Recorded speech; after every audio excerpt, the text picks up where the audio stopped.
Příroda byla nejen životním prostředím našich prapředků poskytující stravu a úkryt, ale rovněž pramenem zkušeností a inspirací, z nich se rodily technické znalosti, estetické cítění, prvopočátky vědeckého myšlení i první geometrické poznatky.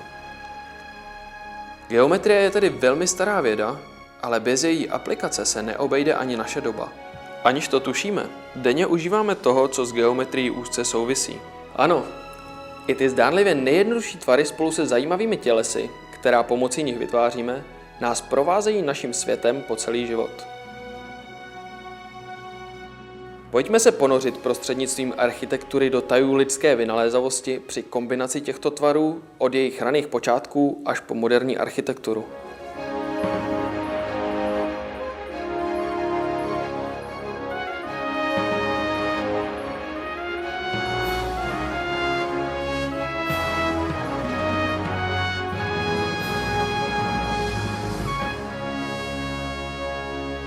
Vzdělávacím cyklem nás postupně provedou 3 významné lektorky geometrie a 4lístek doplní odborník z oblasti teorie umění.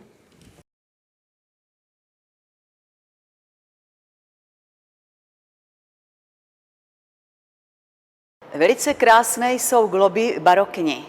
Dodnes bývají ozdobou těch nejvzácnějších sbírek starých přístrojů.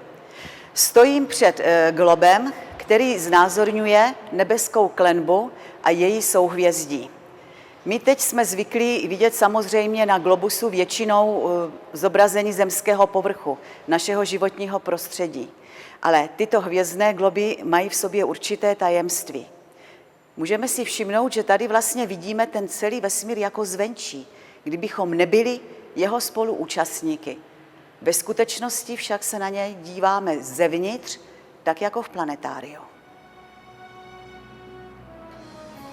V přednáškách se vydáme od připomenutí základních tvarů přes poohlédnutí po starších stavebních technikách až ke geometrii moderní architektury